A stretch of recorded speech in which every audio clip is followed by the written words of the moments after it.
Hi, I'm Vanessa Marquette here at the Institute for Veterans and Military Families at Syracuse University.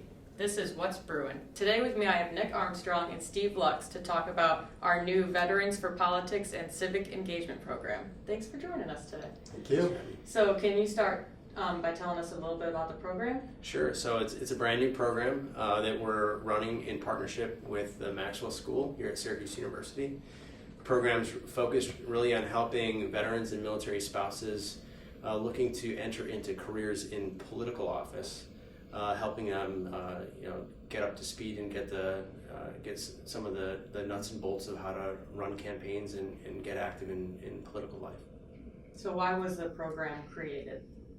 Sure. There are a couple different reasons. I think first and foremost, similar to what IVMF does on the business side, there's an express need or demand for this type of program. Some people have expressed that maybe in addition to getting involved in business, I want to have a life in politics. And then the question becomes quite simply, what's the best way to transition from a military career into a political career? And so that's what this program is all about.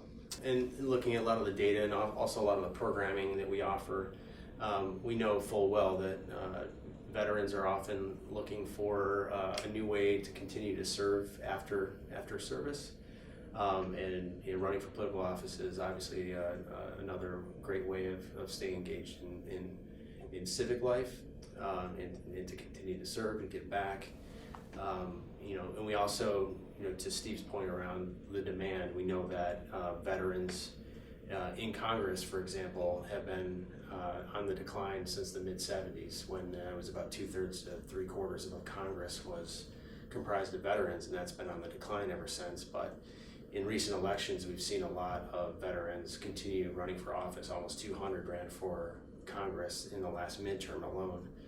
And so this is a way of really capturing that public service motivation that military veterans and military family members have in wanting to help them continue to serve.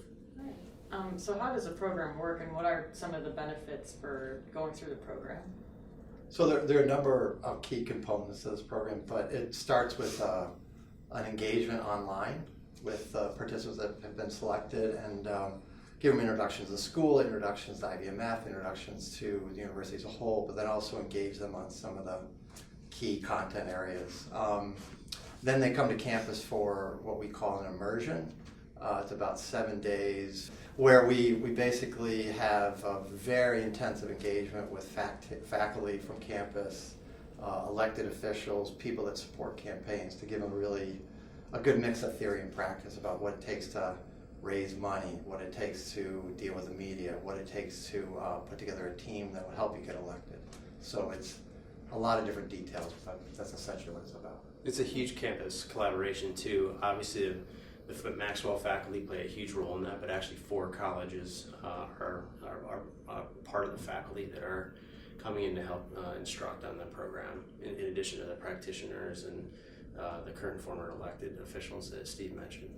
And then it's also all made possible by JP Morgan and Chase, correct? Correct. So JP Morgan Chase provided the initial seed capital to help us create the program, get it off the ground, and it's a really incredible experience to watch and see folks from all over the country, really 16 states, from all different political affiliations, and just to see them engage together is truly a special thing to watch.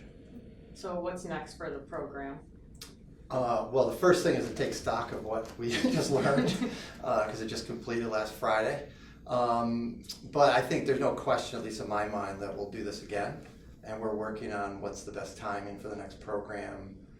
We might also think about other types of programs that might fit different types of need, depending on where veterans are in their steps towards this particular endeavor. So there's no question we want to do more. Well, thanks for joining us today. Thanks. And that's what makes Syracuse University the best place for veterans. Yeah.